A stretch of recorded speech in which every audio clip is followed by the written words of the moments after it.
Next question है आपका, which one of the following is a pull factor of migration, यानी migration के आकर्षक कारक कौन कौन से हैं। तो देखो भाई, पुल फैक्टर के दो कारक होते हैं, दो फैक्टर्स होते हैं। कौन कौन से माइग्रेशन के दो फैक्टर कौन कौन से होते हैं? तो माइग्रेशन के दो फैक्टर होते हैं, एक पुल फैक्टर होता है और दूसरा कौन सा होता है? पुश फैक्टर होता है। पुल फैक्टर क्या कहता है? पुल फैक्टर बोलता है पॉजिटिव एक्सपेक्ट। पॉजिटिव एक्सपेक्ट का मतलब that attract people to a new location, यानी लोगों को आकर्षित करता है उस जगह पर आने के लिए। कौन कौन सी चीज लोगों को जाने के लिए आकर्षित करेगी कि एक स्थान से दूसरे स्थान तक जाए? सबसे पहला, या तो बेटर जॉब्स हो, हेल्दी इन्वायरमेंट हो।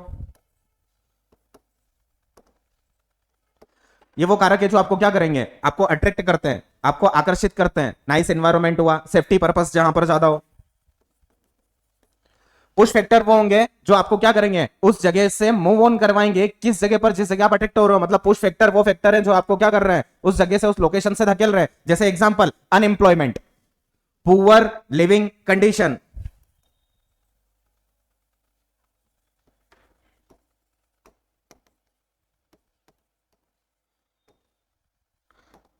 तीसरा, या तो ऐसी स्थिति जहां पर राजनीतिक अस्थिरता हो। राजनीतिक अस्थिरता का मतलब कि जहां पर राजनीति के अंदर जो है वो लगातार जो है वो फेरबदल, या जिसके कारण जो लोग हैं वो क्या हो रहे हैं? प्रभावित हो रहे हैं। तो वो सारे क्या कहलाएंगे? पुश फैक्टर कहलाएंगे। यहाँ क्वेश्चन था आपका कि निम्नलिखित में से कौन सा प्रवास यानी माइग्रेशन का आकर्षण कारक है? तो क्या बेरोजगारी है? क्या नहीं, बेरोजगारी तो क्या है? पुश फैक्टर है। खराब जीवन परिस्थितियां, ये भी पुश फैक्टर है। राजनीतिक अस्थिरता, ये भी पुश फैक्टर है। लेकिन सुखद जलवायु, क्लाइमेट, कैसा फैक्टर है?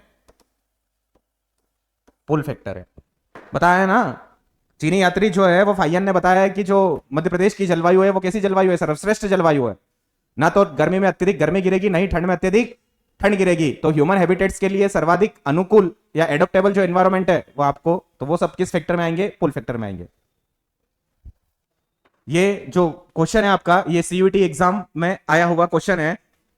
नेक्स्ट क्वेश्चन है आपका, which of the following countries has the highest human development index. सबसे पहली बात तो है कि ये ह्यूमन डेवलपिंग इंडेक्स है क्या?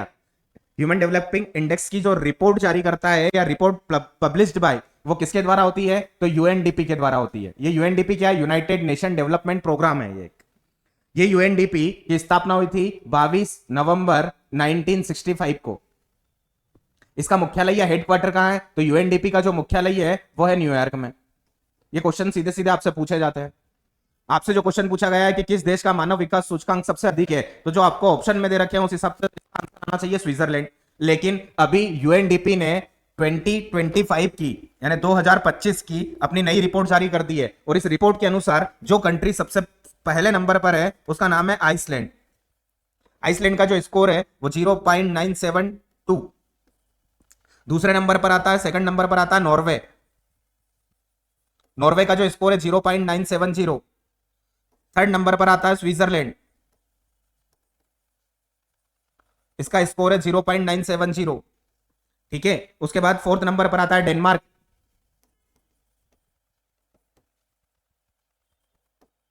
जीरो 0.962। तो अगर आपसे 3 या 4 कंट्रियों के बारे में पूछे तो 2025 की रिपोर्ट के अनुसार आइसलैंड सबसे पहले नंबर पर है, नॉर्वे दूसरे नंबर पर है, स्विट्जरलैंड तीसरे नंबर पर है, डेनमार्क चौथे नंबर पर है। यहीं आपसे पूछ ले कि इस यूएनडीपी की रिपोर्ट के अंदर जो ह्यूमन डेवलपिंग इंडेक्स है इसमें इंडिया का कौन सा स्थान है? तो इंडिया का स्थान है 130।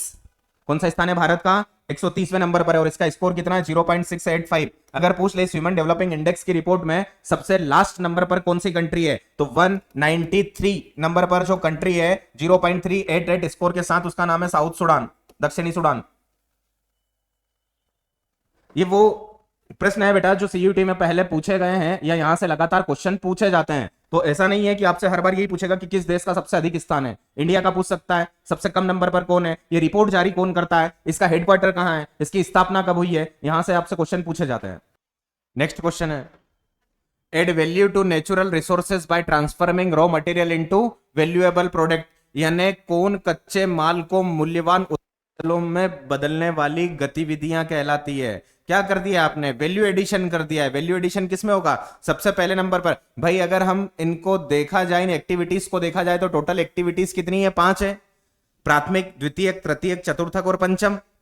इन प्राथमिक एक्टिविटीज में, प्राइमरी एक्टिविटीज में क्या होता है? तो प्राइमरी एक्टिविटीज में सबसे पहले होता है एग्रीकल्चर या पशुपालन, दूसरे नंबर पर होता है हंटिंग या शिकार, तीसरे नंबर पर माइनिंग, चौथे नंबर पर वानिकी, पांचवें नंबर पर मत्स्य पालन। ये सारी चीजें जिसके अंदर होती है वो प्राइमरी एक्टिविटीज। सेकेंडरी एक्टिविटीज क्या हो गया, जो इन प्राइमरी एक्टिविटीज से आपको रॉ मटेरियल प्राप्त हुए हैं, इन रॉ मटेरियलों में आप इनका या तो रूप परिवर्तन कर, या मूल्य वृद्धि कर, या कौशल और तकनीकी का उपयोग कर, यानी आपने क्या कर दिया, वैल्यू एडिशन कर दिया, मूल्य जोड़ दिया, जिसके कारण क्या होगा, वो उत्पाद कैसे हो जाएंगे, मूल्यवान। तो इसका आंसर है द्वितीय गतिविधियां या सेकेंडरी एक्टिविटीज। टर्शरी में कौन होगा, टर्शरी में केवल और केवल सेवा क्षेत्र होगा। यहां पर वस्तुओं का उत्पादन नहीं होता है, बल्कि क्या दी जाती है, सर्विस सेक्टर दी है, जैसे बैंकिंग सेक्टर।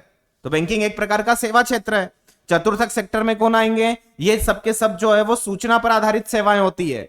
चतुर्थक में कौन आएंगे, सूचना पर आधारित सेवा होगी। सूचना पर आधारित सेवा का मतलब क्या हो गया, जैसे आईटी सेक्टर, जैसे आरएनडी, रिसर्च एंड डेवलपमेंट, जैसे अगर हम बात करें कि लाइब्रेरियन की बात करें या लाइब्रेरी की बात करें, चाहे वो डिजिटल लाइब्रेरी हो, तो ये सब किसके अंतर्गत आएंगे, जहां पर इंपॉर्टेंस किसका है, इंफॉर्मेशन का है, सूचना का है, ज्ञान का है, नॉलेज का है। पंचम गतिविधियों में कौन आएंगे, पंचम गतिविधियों में नॉलेज से मतलब नहीं है, इंफॉर्मेशन से मतलब नहीं है, मतलब किससे, इन इंफॉर्मेशन, इस सूचना, इस ज्ञान या इस नॉलेज का उपयोग कर आप सही दिशा में कैसे उपक्रम।